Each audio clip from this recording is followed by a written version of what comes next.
Okay, well, it's really lovely to have Angela Neville here, our guest today. I'm very pleased to have Angela join us. Angela is a registered educational psychologist, very experienced. And one of the reasons I really love to work with Angela is also a teacher, and she has actually had an interest and specialised in learning differences for a very long time. And I think that's so important for us in education, because it's not just a diagnosis we need, it's actually the next step of how we can support those students. She's an accredited facilitator for the Cool Kids anxiety programs, and many of us have been talking about the number of students with anxiety, and I thought it would be great to hear a little more about that. We're also blessed that Angela works right across all age groups, including preschoolers, adolescents, and also adults. So welcome, Angela. It's lovely to have you here. Thanks, Jenny. So I'll just give you a bit more about my background. As Jenny said, I've been a teacher. I used to first taught at high school and then primary school and then early childhood level. And I became first involved in specific learning differences when my eldest son was diagnosed with dyslexia when he was about 9 years old. So I did some further training through Spelled to find out more about his needs and also addressing some of the needs of the children in my classrooms. My other son also ended up having learning needs, also mental health issues. So my training's becoming really helpful to understand their needs. But both boys went on through assistance through special assessment conditions with their NCEA exams, and so they both managed to get their level 2 NCEA, and now they're thriving adults. So I went on to become a Spelled tutor. I actually trained with Jenny to become a Spelled tutor. Then I became a Spelled assessor, and then I furthered my study to become a registered educational psychologist. So I'm based in Cambridge, but I also travel up to Auckland quite often to see, to work, to do assessments and see family up. Right, so question. Thank you, Angela. That's great. Thank you for that extra background. It's lovely to hear about a refresh of all the things that you've been doing. So one of the things I wanted to talk about first is the importance of specialist assessments and what benefits are there to having one. I think sometimes people think, do I really need one? Yeah, well, some people are a little adverse to thought of an assessment, mainly because of the cost, and unfortunately there's basically no funding from the government to cover the cost. So a lot of people are put off by that, and they're thinking, well, do I actually need this assessment? What good is it going to do? And a lot of schools seem to think that even if you have a diagnosis of dyslexia, there's not a lot more they can do because the funding just isn't there. But most students that I see, the students themselves and their parents are just so grateful to gain more of an understanding about some of the underlying issues. So it might be to do with their processing speed or their working memory. Sometimes it's an auditory processing disorder, which we can pick up on, visual problems. It just basically tells us what specific areas we need to focus on, and also identifies their strengths, which is really good to have things to build on and work on their strengths as well. Basically it provides a lot of understanding around what is going on for that student and what assistance they might need. Actually, I would certainly agree with that. I've actually found with many of the students that we've worked with, it's actually a relief for them to actually find that they have a diagnosis. I've had many students actually say that they actually felt confused about their brain. They felt like on one hand, they actually had a pretty good brain and it works well, but I must be stupid if I can't read, write and spell, 3 and 4 letter words. And that's really confusing. And the relief that they feel when they understand what underpinning weaknesses are and what actually causes it, and then even to to be able to do some things about it. I find a lot of kids are coming through thinking, I'm not keeping up with my friends, so I must be some teachers even think they're just being lazy or poorly behaved.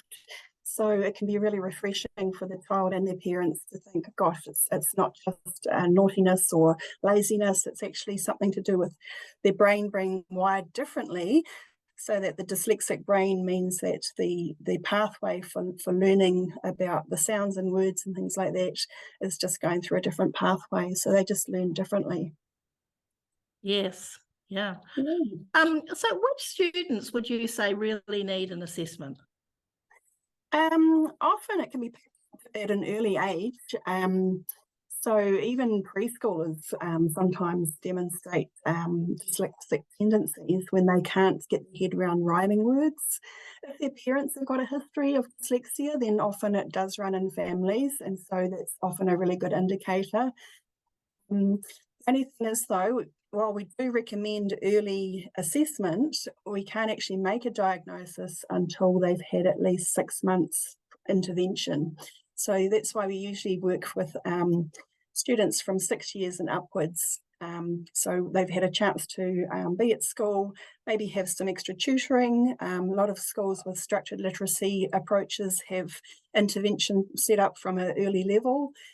Because they identify those needs right from an early age. So once they've had that 6 months intervention, some schools are still offering read and recovery, which can sometimes help a little bit, but then often the students are still struggling. So that's when we can pick them up and say, well, they've had this intervention, they're still struggling. Then we test their cognitive ability to see if whether it's a general global delay or an intellectual difficulty. If their cognitive ability is average or above, then we look at their academic ability as well and see if there's a mismatch. And that's basically how we diagnose dyslexia. That's great to hear you say about that 6-month intervention, because that actually certainly fits in line with what we do. We often get families or schools that refer to us for screening assessments. And firstly, we look for underpinning cognitive weaknesses, but we then recommend that we have 6 months of solid intervention, structured literacy, maybe additional tutoring that addresses the underpinning weaknesses. And if after 6 months they're not making the progress that we expect, then we would actually refer on for specialist assessment. So that's really good to see that we're all in synergy around that. And often I actually find we often get children who are much older. So they might be 10, 11, 12, they may even be year 9 or 10. And often I find with older students, you can see that they've actually had 2 or 3 different types of intervention. They've got underpinning cognitive weaknesses.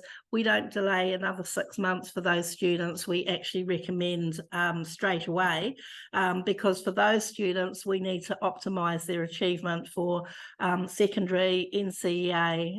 What's your thinking around that?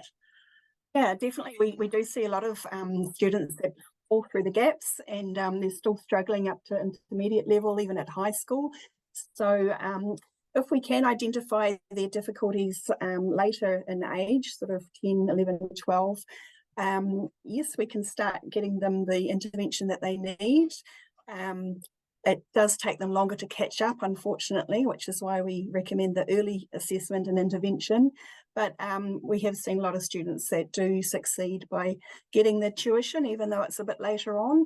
And then, of course, they can also access the special assessment conditions for their NCEA senior exams. They can sometimes qualify for a reader or a writer or use of a computer. And if they've got low processing speed, they can often qualify for extra time as well. Yes, that's great. Thank you. I was actually also going to say there are some students with the that's what I was going to say. We've been seeing some students this year who are not identified until secondary, but once they get the diagnosis. And what I found is once you start working with secondary students, because they're older, they can actually take up the learning much more quickly. And I'm finding that once they understand what needs to happen and what they've missed out on, I've even had students who are prepared to tutor in the holidays and even on public holidays and want to catch up. And I think that's one of the benefits about being older. You know, yes, it's a drawback. We want to get children as early as possible before the age of 8, but it's never too late, you know, and it can help. Yeah. So which type of assessments do you recommend and why? I tend to use the Wechsler intelligence scale and the Wechsler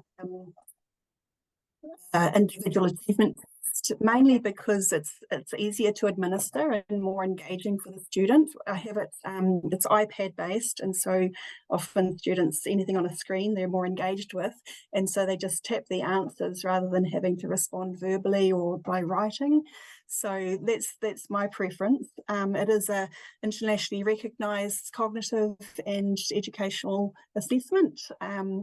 And we can actually conduct the assessments with Wechsler from age 2.5 years old, which is mainly for when we're looking at possibility of gifted students, right up to adults. So they have different cognitive assessments for the different age levels. So that is my preference. It's quite a well-rounded assessment. We look at their verbal comprehension, which is how they use words, how they reason with words, matching words. We also look at their visual spatial ability. So we use blocks where they have to look at a design and then copy the design using the blocks and make it look the same. So that's looking at their visual spatial, looking at how they see designs in the space around them. Then we also look at their fluid reasoning, which is their logical problem solving. So they basically got matrix puzzles where they have to look at the patterns and complete the next logical step in the pattern. Also looking at their quantitative reasoning, looking at different quantitative values, what would balance out those tasks. We also look at their working memory. So we have tasks where they have to listen to numbers, repeat them back, just to look at their short-term memory. Then they have to listen to the numbers and to hold the numbers in their working memory and then manipulate them and say them back in reverse. And often we see with our dyslexic students, they have difficulties with that working memory, holding it in their mind while they manipulate the numbers. So what we recommend with working memory difficulties is they actually jot down their numbers while they're working, or even when they're reading, jot down notes rather than trying to keep it all up here. We also look at their visual working memory. So they have to look at a series of pictures and remember them in order. So again, they've got to hold it up here, and when they see it again, they've got to work out what was there and in what order. So again, it's using their working memory. And then we look at their processing speed, and that's all visual. We just give them a couple of tasks to see how quickly they can match symbols. And that gives us an idea of whether their brain is working efficiently to process things quickly, or whether it's a little bit slower than others. So that basically, all those 5 domains gives us an overall IQ score, which is the average for a student is between 90 to 110. So if they're in that average range, or just slightly above or slightly below, then we can say, yes, they've got that cognitive ability. But if it doesn't match their academic learning, their literacy or their numeracy, then it's probably a specific learning disorder. There are other cognitive assessments used in New Zealand. I'm not sure if the Stanford DNA test is used very widely, but one other widely used test is the Woodcock-Johnson test of cognitive abilities and achievement in oral language. A lot of our spelled tutors are using that assessment, and also those who are members of the Learning Disabilities Association of New Zealand. So that's another organisation like Spelled. They have tutors all over the country, and they tend to use the Woodcock-Johnson as well. Great. Yeah, I was just going to say, I've certainly been seeing the change in the Wechsler assessments, and actually really been finding the reports that we've got coming through are very thorough and very easy to understand and to implement. And I think probably, the Woodcock-Johnson and the Wechsler are the most commonly used, but for the same reasons, they're very valid, evidence-based research, internationally normed, all those kind of things that we look for in assessments. And I think this is actually an important thing for schools, because if you can access an assessor who's either using the Wechsler assessments or the Woodcock-Johnson, that's the key. And when we're spending, quite a lot of money, we want to get, I call them the Rolls-Royce version. And I think you've talked about the two, Rolls-Royce versions that we're using in New Zealand. Which brings us to the topic of cost. first of all, can parents refer and schools refer directly to assessors, and what is the cost? Yeah, so if the school or parents, maybe there's a family history, or the students are just not making progress with their literacy or numeracy skills compared to their apparent cognitive ability. So a lot of parents say, gosh, they seem really bright. They've got such a great vocabulary. They can talk really well, but they're just not able to write or read so well. So if they're picking up things like that, then they can either come directly to an educational psychologist like myself, or they can go to SPELD or LDANS, that's the Learning Disabilities Association of New Zealand. I've put all the details in the handout. Yeah, they can go direct. To be SPELD assessor, you do actually have to join SPELD. I think it's $120 a year. Or if you're a low income family with a community services card, it's $75 a year. Once you're a member of SPELD, you can access their assessments and tuition. Although in order to get a SPELD tutor, you have to have a cognitive and educational assessment that has been completed either by a SPELD assessor or anybody else that's qualified. So the cost with SPELD is, it basically depends on the assessor. There's assessors all around the country, and some have different expenses. So some of them work from home, so if their expenses are less. But I think they've set the border at a minimum of $650, and that could not include GST. So there might be GST on top of that. And I think the top level is $1,000 plus GST. Educational psychologists like myself usually charge between about $1,300 to $1,600. So it is quite an expense, but if you do go with an educational psychologist, then often they have the experience and qualifications to look at other possible conditions like ADHD, autism, auditory processing disorder, visual processing difficulties, or other behavioural needs or anxiety. Although we can't actually diagnose things like ADHD or autism because those are both medical conditions. They're more to do with the chemicals in the brain rather than the psychological wiring. But we can do screening for them and then refer people on if that's a possibility. That's good to know. And certainly in my experience, the more recent assessment, with costs I've had between $850 and $1,600. So depending on where you are, so it'd be very unusual probably to get one less than that. But perhaps you could actually tell us, the tests are so thorough. How long does an assessment take, and like what's involved in doing an assessment? Okay, I usually cater for about a 4-hour assessment, which will usually cover the whole cognitive and educational side of it. And so we usually start at 9 in the morning, have a lunch break halfway through so that we can sort of have an hour off and refresh the brain, go for a bit of a break, come back, and then do some more in the afternoon. So basically takes all day. So it's almost like a school day, but a little bit more thinking involved. With younger students, we usually prefer to do it over 2 sessions, so 2-hour sessions over 2 separate days. Or if the student has got attention difficulties or they can't focus, they're a little bit hyperactive, we'll do it in 2 sessions. So 4 hours. And then, of course, you've got the report to write. Yeah, the report will take us a lot more than 4 hours. So that's basically why we have to charge as much as we do, because of the time it takes. Yeah, great. Are you aware of any subsidies that are available to assist families with costs? Yes, I know that SPELD definitely do a lot of fundraising, and so they have subsidies available for low-income families. Again, as I mentioned, you do have to be a member of SPELD. So for a low-income family, that's $75 to join. But then you can apply for subsidies. I just wrote it down. You can apply for a subsidy of up to $400 off the cost of an assessment. So that can be about sometimes 50% off the cost of the assessment if you go through SPELD. Usually they just need some sort of clarification of your low income, maybe a community services card or something like that.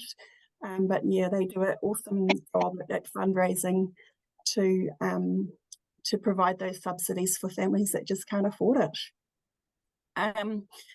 I've heard other students managing to get subsidies through some of the RTLBs. Sometimes they have funds available for students who are in great need of a cognitive and educational assessment. Also, some of the charitable trusts, I think, can be approached for subsidies. Yes. Some additional ones I've actually heard of, we have had church groups who will actually support some students. We've even had Lions and Rotary supporting some students, and even things potentially like school support groups could have a fundraising project where they actually raise funds for students for assessments and even tutoring for low-income families. I have even heard of some schools who allow parents to put it on their sort of school fees and actually pay it off. And that can actually be really helpful for some families. And I will say, over the many years that we've been organising assessments, we've never not found the money for a student that needed it. So I would say to anyone who has a student who needs an assessment, apply places, be creative, and assume that the money will be found. It just may not appear straight away. We've actually also had some schools that contribute towards the cost, sometimes the whole cost, or sometimes they meet the parents halfway and pay for half of their cost of the assessment. That's fantastic. And another organisation I know of that's, if you're in the Taupo region, the REAP organisation there, the Central Plateau REAP, they actually pay for half of any student in the area. It's amazing. So if you live in the right area, that's great. But we need to find more organisations that can support in that way. Now, we were actually just chatting before, Angela, about face-to-face or Zoom consultations, and I was really pleased to hear what you had to say about that. But perhaps you could just share with our viewers, do you do face-to-face or Zoom assessments? My preference is for face-to-face, mainly because of the blocks involved. It's a bit hard to do that online. So for the Weshler assessments, basically the providers of the assessment say that online is not really available. You'd have to miss out that part of the assessment, which wouldn't make it 100% valid. During COVID, I was able to do a few assessments online using the Woodcock-Johnson assessment. Again, not ideal. It can slightly alter the validity of the testing because you don't sort of have that rapport with the student. But in desperate times, like during COVID, we were able to do that online. And I think now we're starting to get more assessors spread around the country. And it's great to hear, Angela, that you do assessments both in Cambridge and also in Auckland. So that actually covers quite a large area for people in the North Island to be able to get to you. And I think, there are more assessors around. So I agree that the face-to-face are always the best option. Perhaps we could open it up to our guests. Are there any questions that you have for Angela? I've got a question that's related but not quite, so I'll save that one. But if there's anyone who's got a question, please unmute yourself and just ask. I just noticed a message from Ruth who's watching. She's mentioned that Ngāhi Tahu support their students with assessment costs. Yeah, that's Ngāhi Tahu. Yeah, Ngāi Tahu. They have to belong to the iwi, but I've been successful with getting support through them for lots of students, which is awesome. Yeah, I've heard of other iwi sometimes supporting students as well. I have actually heard of some in Rotorua recently too. Thank you. That was a very important one. I do know that in the Palmerston North area, there is a couple of RTLBs that are, I don't think they're ed sites, but they've qualified to do the assessments. I know at one time there was a a discrepancy with whether they could do that in their working role as an RTLB. But I did hear recently on an ed psych webinar of an ed psych who works in the RTLB cluster as an ed psych rather than as a, so she was a teacher and progressed through and stayed in that. So there are a few, there are people hiding in interesting places. Yes, That's all I wanted to say. yes. I have actually also heard that if they don't, they may not necessarily be able to do it within their work hours, but I've had some who do Saturday morning assessments that's outside their work hours. That's not seen as a conflict of interest. I know a lot of the RTLB have access to the lucid tests from GL Education, like the rapid test, which is a brief screening for dyslexia. They also use the LAS tests, lucid LAS, which is for 2 different age ranges, and also the COPS for early childhood identification, and also the EXACT for looking for special assessment conditions. So all of those tests are all quite valid. They don't actually give a formal diagnosis, unfortunately, but it can give you an indication of whether it's worth going on to get a full cognitive and educational assessment. And often I find students have come through from schools where they've been screened using those assessment tools, and then they say, yep, we need to get a further diagnostic assessment. Yes, that would be my experience too. Yes. Anyone else got any questions?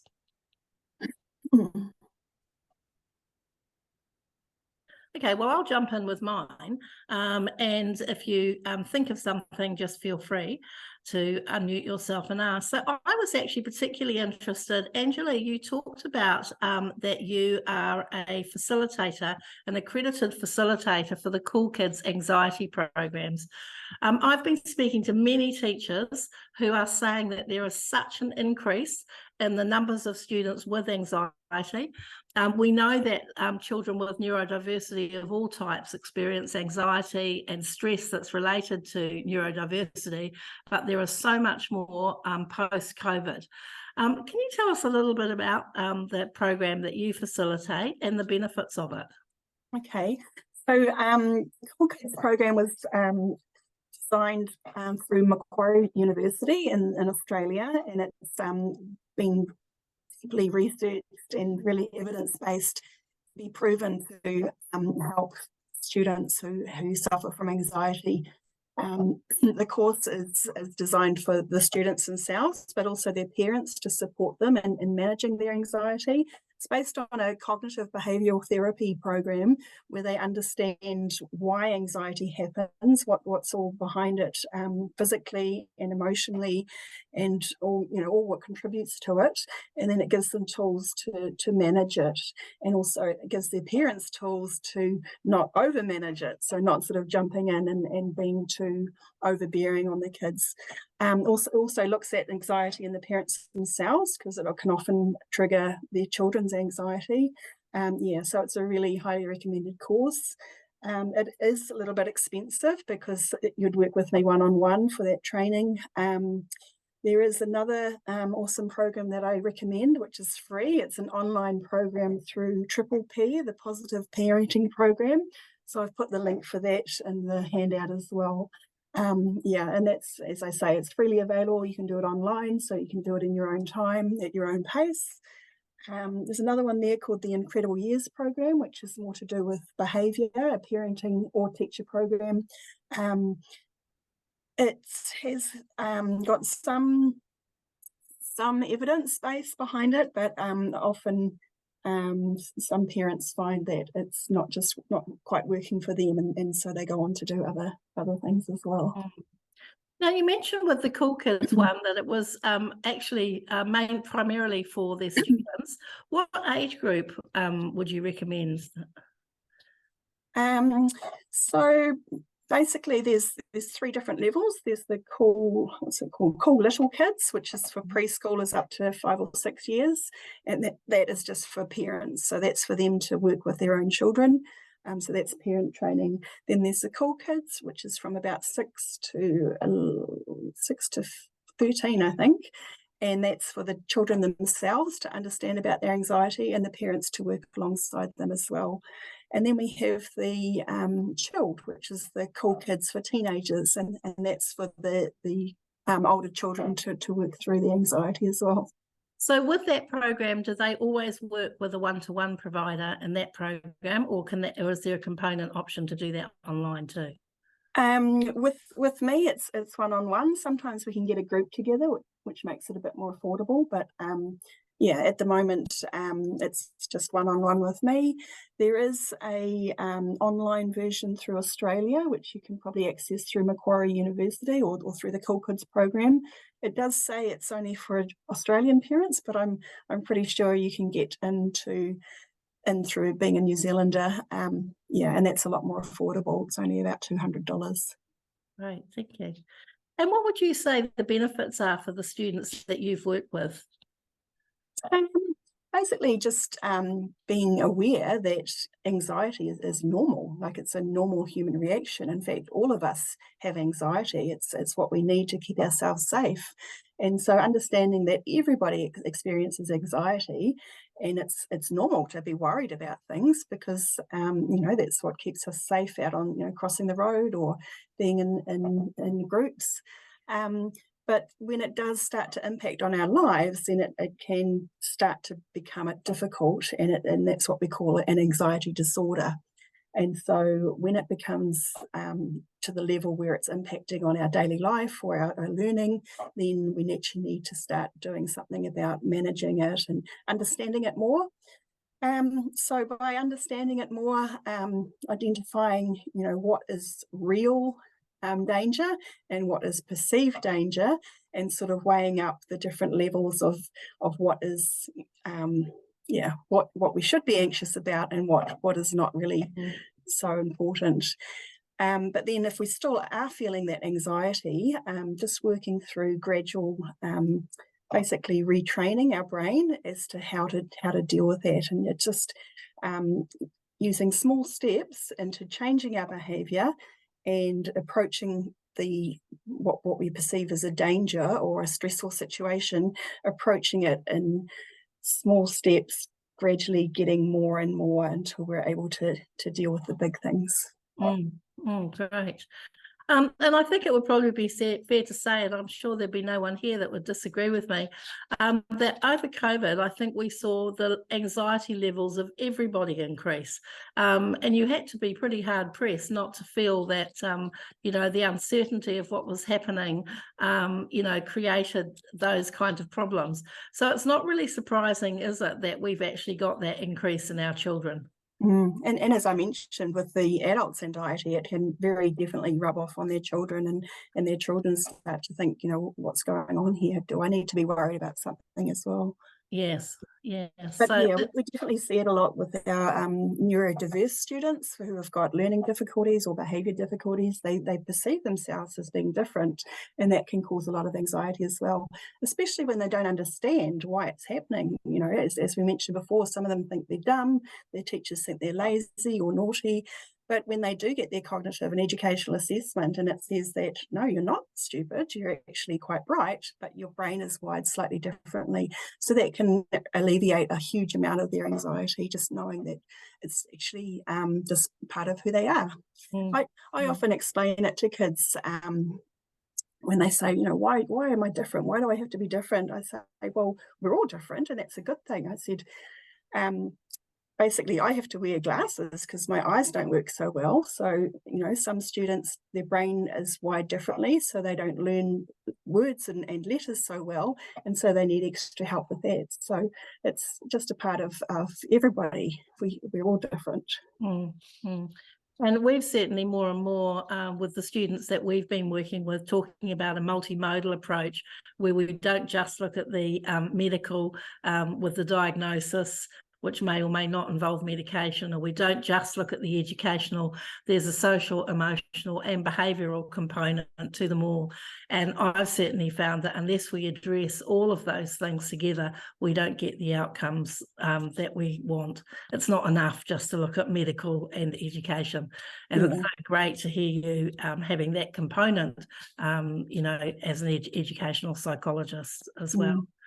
And we also gather, instead of just doing the assessment itself, we also gather a lot of background information to look at the family history and what's happening in their early childhood learning, overall picture, basically also their motor skills, if they have any balance and coordination issues. And then we can start looking at possibly other things going on for them. Sometimes they might actually have a developmental coordination disorder, which is affecting their gross and fine motor skills, and then we can refer them on to an occupational therapist if we find that that could be indicated. Great. Yes. Sorry, Angela, what did you just say then? Was a developmental coordination disorder. It used to be called dyspraxia, but right, okay, yeah. They usually call it DCD now, developmental coordination disorder. Yeah, thank you. Right. Well, that's great. Thank you so much for all that wonderful insight. And we are going to be putting the recording will go into our Dropbox. Angela's actually got a couple of handouts for us regarding the assessments, also the information on the Cool Kids. Her contact details will be on those, so they'll all be in the Dropbox for you. So if there are no more questions, I'd like to thank Angela so much for coming in and bringing us up to date with the latest happenings. And we've got just a couple of giveaways to do before we go. So there are 2 giveaways today, and you might like to put your names in the chat box. The Wobbly Kids Guide for Schools is the first book giveaway. And I'm also running a Growing Great Kids workshop, which is a series of 3 workshops for parents. So if you would like to attend yourself, or you know someone you would like to give that workshop series away to, pop your name in the chat box now, and we will make those 2 draws. All right, so Madeline, would you like to draw out our first winner for the book, please? Great. I'm really pleased that everyone popped their names in the chat, because pretty good odds with 3 of you on the call today. So let's see who's our first winner. What is our first winner going to get, Jenny? The book. The book. So for the book, a daily, I'm sure you may have the book already, but I'm sure you know somebody else who would want it. I do have the book. You're going to need to redraw it.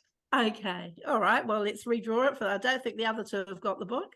Yep. Well, let's put Angela in the drawer as well. I don't think she's got a book. I don't have the book. Oh, hang on then. One moment. Okay, Angela, you get a copy of the book. Awesome. Well done. Right. So Excellent. now, yeah. So That's great. back So to the 3 people for the Adaly, Ruth and Yvonne for the course giveaway. And I can open my paper. Ruth, Excellent. Growing Great Kids. Great. That's great. We'll have that. So if you could put your email address in the chat box, Ruth, and we'll get that out to you. And Angela, is your postal address on your course notes? No, but I can send it to you. That would be perfect, and we'll get those out to you straight away. So if there's nothing else for today, thank you so much, Angela, for coming along and sharing your insights. It's been great to have an update. And we will look forward to seeing you all for our next leadership forum. That was Bye. great. Thank you, everyone. So much. Thank you.